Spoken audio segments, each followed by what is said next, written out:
What happens when one predator disappears and an entire ecosystem unravels? When wolves vanished from Yellowstone, elk exploded to over 25,000, forests collapsed, rivers eroded, and beavers fled. But their return triggered a 40% shift in elk movement, revived trees, rebuilt dams, and sparked a $43 million tourism boom. Yellowstone healed once. Will it survive again? Or are we about to repeat the same mistake? Let's dive in. For thousands of years, gray wolves ruled the wild heart of Yellowstone. From the snow-draped peaks to the shadowy pine forests, they weren't just predators. They were the ecosystem's engineers, its regulators, its lifeblood. But fast forward to the early 1900s, and that lifeblood had been drained. European settlers didn't see wolves as essential. Instead, they saw threats, predators that hunted livestock, competed for prize game, and stirred fear deep in the human psyche. So began a relentless extermination campaign. Bounties were handed out. Steel traps snapped shut in the dark. Poison was scattered like seeds across the land. And by the year 1926, the last native wolf in Yellowstone had been knocked down. At first, some thought this was progress. No wolves meant fewer dangers, fewer complications. But nature doesn't follow human logic. It runs on balance. Without wolves, Yellowstone spiraled out of sync. Elk populations exploded, ballooning into the tens of thousands, as confirmed by recent 2024 reports from the United States Fish and Wildlife Service.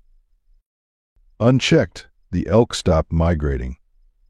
They overgrazed the same areas again and again.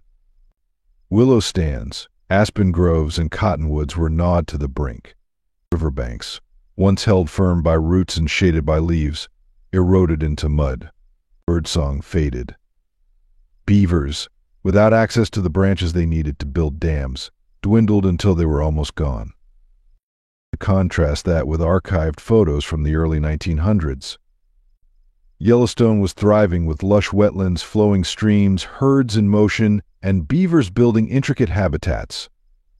But by the 1960s, the land had changed. The rivers ran cloudy. Forests thinned. The air grew still. What disappeared wasn't just a predator. It was the key to the park's balance, and the consequences of its loss would shake the world awake. When Yellowstone lost its wolves, something unexpected began to unfold. The silence they left behind didn't just linger in the forests, it set off a chain reaction that slowly pulled the entire ecosystem apart. At first, the changes seemed minor. A few more elk were scattered across the valleys. Some patches of bare ground that hadn't been there before. But by the early 1930s, things had taken a dramatic turn. Without predators to keep them in motion, elk herds settled and stayed. According to the Yellowstone Wildlife Status Report and confirmed by the summary from the United States Fish and Wildlife Service, elk numbers in the northern range skyrocketed, rising to more than 25,000, and that overwhelmed the landscape. Young willows, cottonwoods, and aspens never had a chance. Elk devoured them before they could grow. By the 1960s, vast groves of aspen had vanished from entire valleys. With fewer trees and shrubs, birds lost their homes. Species like the yellow warbler and Lincoln sparrow, once abundant near streams, began disappearing. Meanwhile, elk weren't just targeting trees. They cleared out berry patches too, an unexpected blow to Yellowstone's grizzly bears. Berries are essential for grizzlies to bulk up before winter. Fewer berries meant weaker bears and fewer cubs surviving the cold. Then came another ripple, this one affecting the engineers of Yellowstone's rivers, the beavers. Elk stripped the willow thickets bare. Those same willows were critical for beavers to build dams and survive through harsh winters. With no building materials and no food, the beavers abandoned the waterways. And when the beavers left, the streams began to fall apart. Water flowed faster. Riverbanks collapsed, temperatures rose. Sediment choked the streams. Clear, calm pools once full of trout, frogs, and otters turned cloudy and unstable. A joint study from the United States Geological Survey and the National Park Service reported a 64% decline in stable beaver colonies between 1940 and 1980. The results were bad. Rivers shifted. Wetlands dried out. Species disappeared. Yellowstone wasn't just changing, it was unraveling, piece by piece. Park officials saw what was happening. To control the elk, they tried everything: relocation programs and later, direct culling. Archival data shows that between the 1920s and the year 1968, more than 70,000 elk were either killed or moved out of the park. But without wolves, behavior didn't change. The elk returned to the same feeding grounds again and again. They overgrazed. The land couldn't recover. The predators were gone, and Yellowstone's balance wasn't just disrupted, it was broken. Have you ever seen a place change in ways you didn't expect? Maybe a forest, a river, or even your local park? Before we continue, I have a special 10-second request for all of you listening. If you can help me in any way, just press the notification bell and hit that subscribe button. It means the world. It really supports this channel. And if you do that for me, I promise my team and I will do everything we can to make this show even better for you. Deal? The elk weren't eating more simply because their numbers had exploded. They were eating more because they were no longer afraid. For decades, humans tried to reverse the damage. Tens of thousands of elk were relocated. Groves were fenced off. Still, Yellowstone refused to recover. That's because in a functioning ecosystem, predators don't just control population, they influence behavior. Biologists call it the ecology of fear. It's the idea that prey animals alter their actions, not because they're being hunted, but because they know they could be. Before the wolves vanished, elk stayed on high alert. They moved frequently. They avoided exposed areas like open valleys and riverbeds, spots where they were easy targets. But without wolves, that caution vanished. The elk became bold. They grazed longer in the same places. They lingered in river corridors, stripping willows and aspens from the banks. They weren't just overgrazing, they were entrenching themselves. And it left a mark. According to the Yellowstone Ecological Stability Survey and corroborated, elk sediment levels in 5 of the park's major waterways increased by more than 45% between 1950 and 1980. The cause: riverbank erosion is directly tied to elk herds that no longer feel the pressure to move. Some ecologists dismissed the fear factor. They argued that only direct predation could drive real change. But research from Oregon State University offered powerful evidence to the contrary. Scientists used GPS collars to monitor elk across Yellowstone. What they discovered was striking. Elk living in areas without wolves moved 60% less. They also spent nearly twice as much time feeding in a single area compared to those roaming in wolf territory. Without fear, the rhythm of the land had shifted. Yellowstone wasn't just missing its apex predator, it was missing the pressure, the movement, the invisible tension that had once kept everything in balance. For decades, Yellowstone was unraveling. Elk stayed in one place for too long. Rivers shifted off course. Songbirds vanished. Beavers abandoned their dams. The signs were clear. Something fundamental had broken. And something needed to change. In January of 1995, 14 gray wolves arrived at Yellowstone by truck and sled. And for the first time in 70 years, the wilderness held its breath. In a bold, highly controversial move, the United States Fish and Wildlife Service, working with Canadian wildlife authorities, launched the Yellowstone Wolf Reintroduction Program. 14 wolves were carefully captured from the wilds near Jasper National Park in Alberta, Canada. But they weren't released immediately. Instead, they were housed in acclimation pens, secure enclosures built deep within the park. The goal? Let the wolves adjust to Yellowstone's sights, scents, and silence before setting them free. Wolves are known for powerful homing instincts. Without this gradual soft release, wildlife experts warned the wolves might head north the moment they were let loose, making a beeline back to Canada. Not everyone welcomed the idea. Ranchers living near the park borders were furious. To them, wolves weren't ecological saviors. They were livestock killers. The fear was simple. Once outside park boundaries, wolves could start preying on cattle and sheep. The backlash didn't stop there. In Congress, the debate grew heated. Laws were challenged. Federal funding was threatened. Even some environmental groups opposed the move, arguing that these reintroduced wolves weren't properly protected under the Endangered Species Act. But despite the lawsuits and political pressure, the reintroduction pushed forward. And then, on March 21, 1995, the pens were opened. The wolves stepped out, cautious, alert, but free.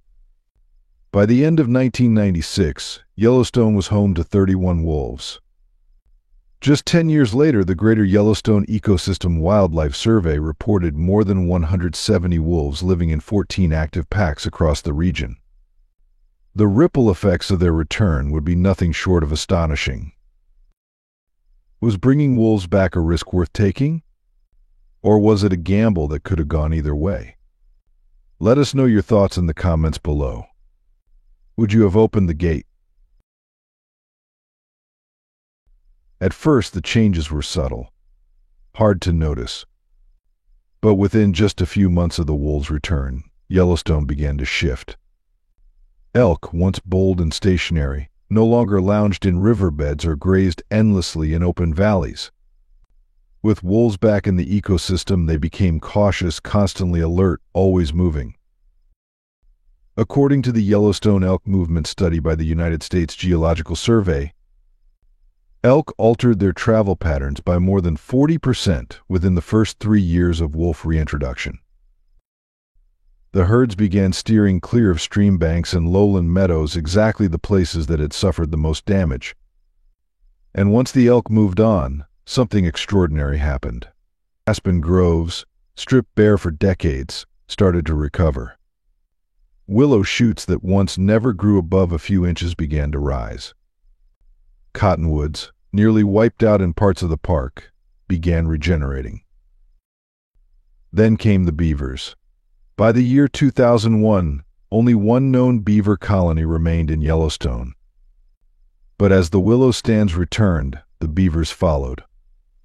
They found food, shelter, and most importantly, stability. Now, based on the most recent data from the Yellowstone Beaver Census, the park is home to more than 12 active colonies, with many thriving along the northern streams once written off as too damaged to support life. The dams they built slowed down water flow. Groundwater levels rose. Pools reappeared. Frogs came back. Fish returned. Otters, herons, and wetland birds followed. Coyotes, whose numbers had surged in the absence of wolves, began to decline, pushed back by competition and occasional predation from the returning packs. That drop gave red foxes a long overdue chance to rebound. With foxes came an explosion of small mammals, rabbits, mice, and voles.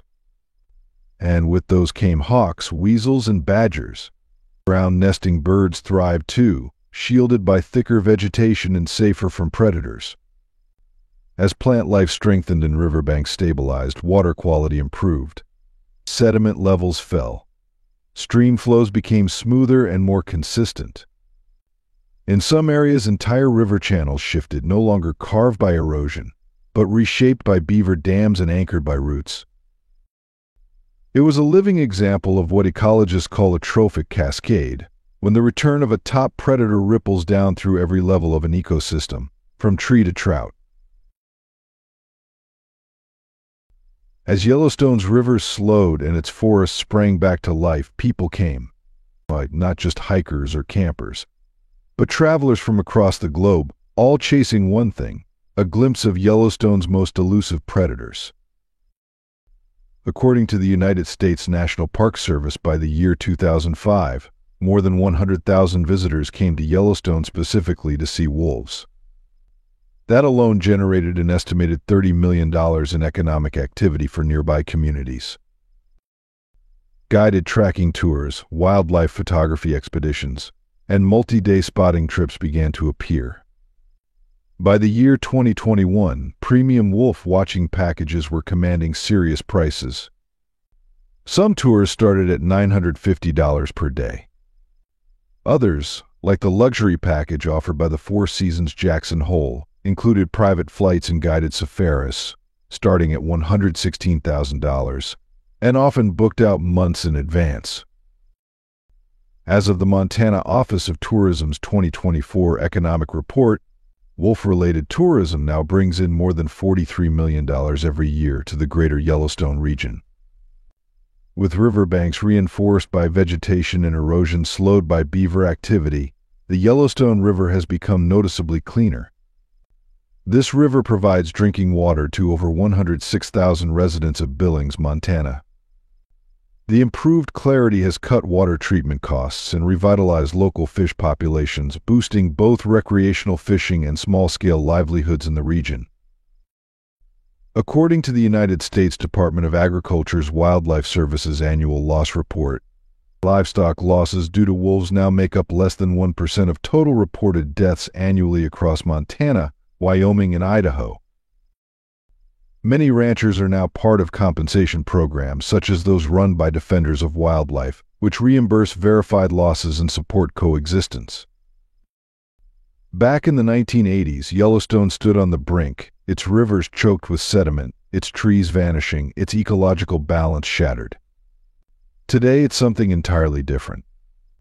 A living case study in recovery. A symbol of resilience. And a powerful reminder that sometimes restoring just one species can change everything. Could this happen elsewhere? Could restoring nature also revive local economies around the world? Tell us in the comments, would you ever pay to see wolves in the wild? Don't forget to subscribe and follow the channel to discover more interesting things. Yellowstone's balance had been restored, but not for long. One wolf came to symbolize that fragile recovery, 907F. Born in the Lamar Valley, she survived the loss of an eye, limped for years from an old injury, and still led her pack through fierce winters and rival territory battles. From 2016 until her death in late 2024, she became a symbol of endurance and Yellowstone's second chance. On Christmas Day, her body was found killed in a fight with the Rescue Creek Pack. She was nearly 12 years old, over 3 times the typical lifespan for a wild wolf. Then there was Spitfire, officially 926F, daughter of the famous 06 female. Like her mother, Spitfire was legally shot during hunting season in 2018, just outside Yellowstone's boundary. Both wolves were featured in documentaries, classroom lessons, and park tours. Their stories shifted public perception and put a face to a species often misunderstood. But their deaths were reminders. The threats are still real. In January 2025, the Montana House Fish, Wildlife, and Parks Committee reviewed 3 controversial bills aiming to reduce the state's wolf population from over 1,000 to just 450. Montana wildlife officials say the goal is to keep numbers sustainable. But leading ecologists warn this could reverse decades of progress and push wolves back toward endangerment. And it's not just the wolves at risk, it's everything they helped rebuild. Rivers, forests, fish, birds, and the balance itself. Yellowstone showed the world what happens when predators return. Now it may show us what happens when we let them disappear again. For years, scientists believed wolves shaped Yellowstone not only through hunting but also through fear. The ecology of fear became the go-to explanation. The idea was simple. Elk, sensing danger, moved more, grazed less, and gave struggling plants like willows and aspens a chance to recover. But now, that theory is under serious scrutiny.